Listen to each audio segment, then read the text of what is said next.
Hey, Brendan here. Welcome to the channel and thanks for tuning in. I'm continuing my summer scouting series here on the YouTube channel. I'm trying to dig into the 2026 rookie class, man. We're trying to identify what players we think we will be drafting in our 2026 rookie drafts next year. And I got a good one for you today. Carnell Tate, wide receiver from Ohio State. He'll be a true junior this upcoming season. 6'3", 191-pound receiver. So if you like this kind of content, hit that subscribe button. I'm going to start dropping these all summer long, these summer scouting videos, trying to give you an early look at the 2026 draft class. And the good thing about these videos is you watch the film from 2024 season, right? And you get to identify the traits that you like and the traits that you want to see improve over the upcoming season. So that's what we do these videos for. And I'm going to break this whole film down and really discuss what I saw on the film. If you like this kind of content to get you ready for your future rookie drafts, hit that subscribe button, trying to grow the channel.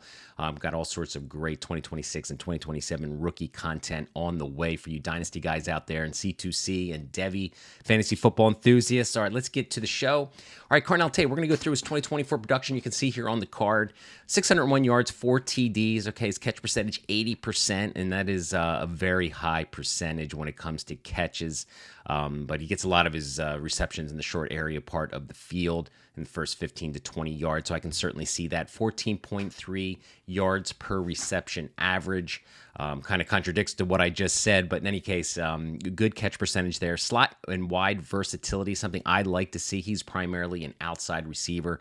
Did play X a lot, but primarily lined up on the Z position, where I think he's going to probably play in the NFL as well. His PFF receiving grade, 70.7. All right, these percentages that you see on the screen here, they're basically based on the 2026 and 2027 eligible wide receivers headed to the draft. Okay, that the way PFF does that is the senior is really where you need to include them. So it really includes juniors and seniors. But he had a 70.7 grade, which is pretty ho-hum in regards to PFF grades when it comes to wide receivers.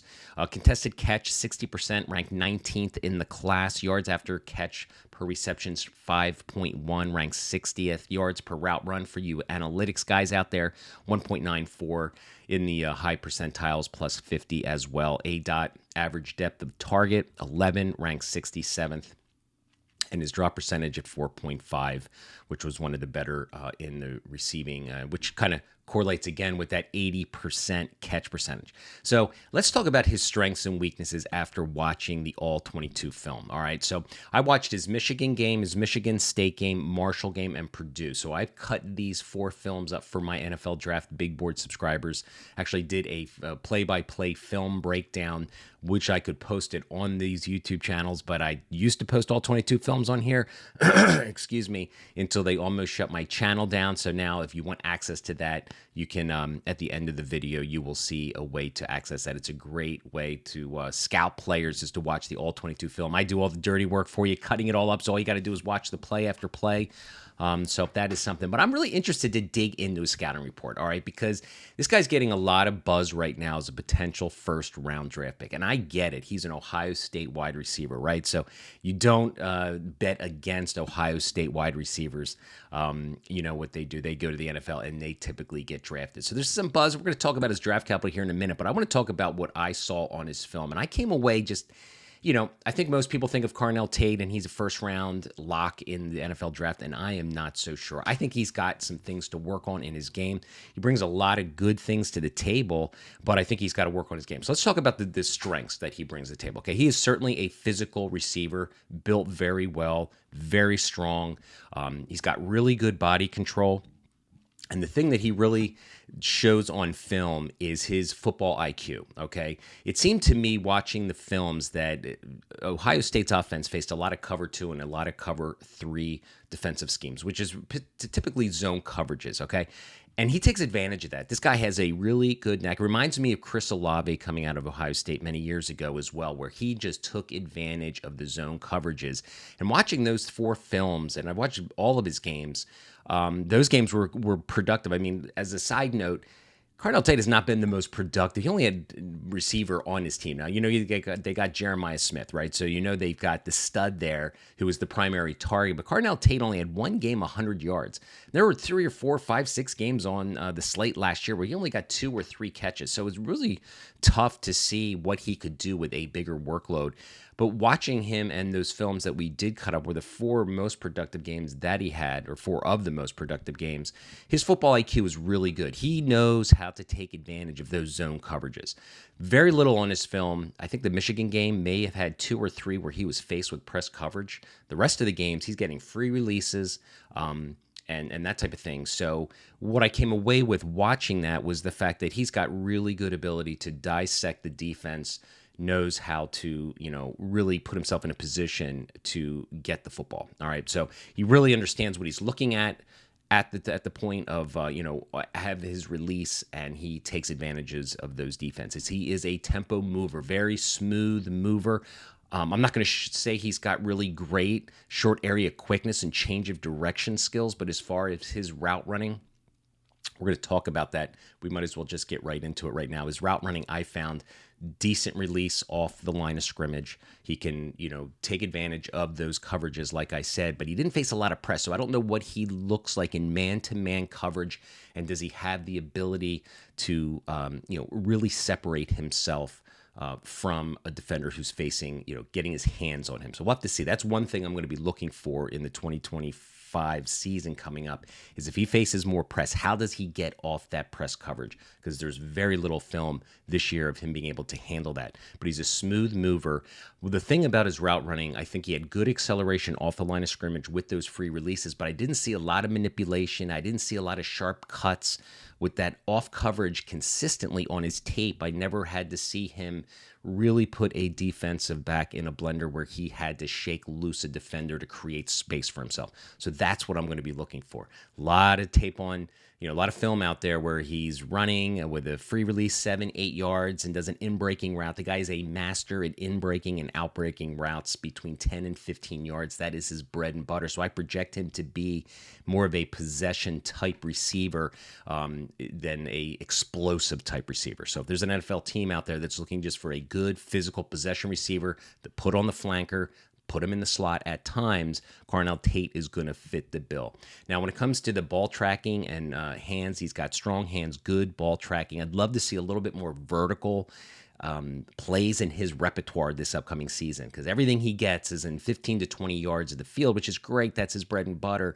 But I'd like to see for, first round receivers, you want to see guys going downfield. You want to see the vertical plays and the explosive plays to be a first round pick. So that's going to be what I'm looking for. So his route running, I came away just a little disappointed, right? I think he's got to expand his route tree. He does a lot of, like I said, in-breaking, out-breaking routes, but, there wasn't a lot of stutter step, go routes or, big post patterns or things going down the field vertically on the sidelines. And the other thing that I don't think he brings to the table is speed. I'm going to be very interested to see what he runs in the 40. He looks like a 4.5 guy, maybe a high 4.4 guy, but I'm thinking more of a high, like a 4.5 guy right now.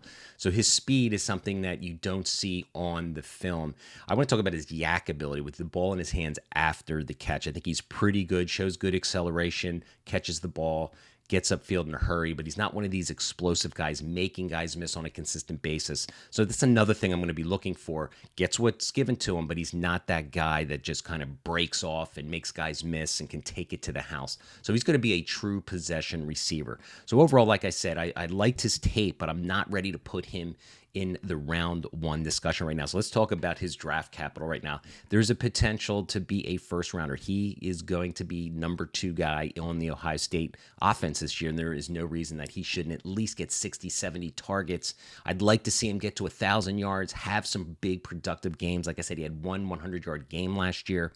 It's gonna be interesting because they got a new quarterback situation right now, and so it's Will Howard is no longer there. So we're gonna have to see how good this quarterback room is to get the ball out and distributed to these wide receivers. But he could potentially be a first one. But right now, I see a day 2 selection.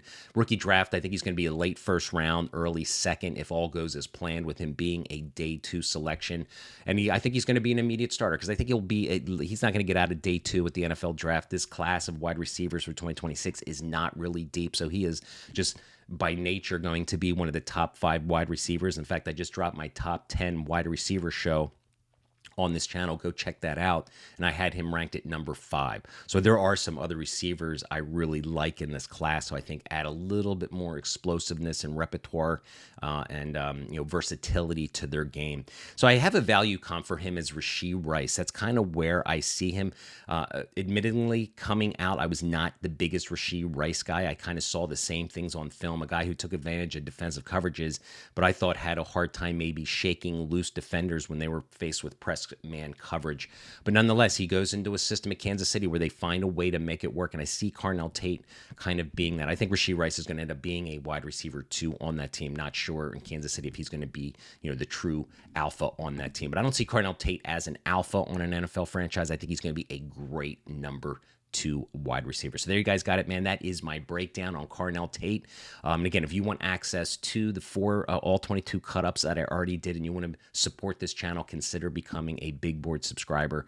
I'm going to show you a screenshot right here where you can go check out a website and check out what it's all about. I got 2026 rookie ranks already, 2027 rookie ranks, and we do all sorts of film breakdowns on our Slack chat as well. So thanks for watching.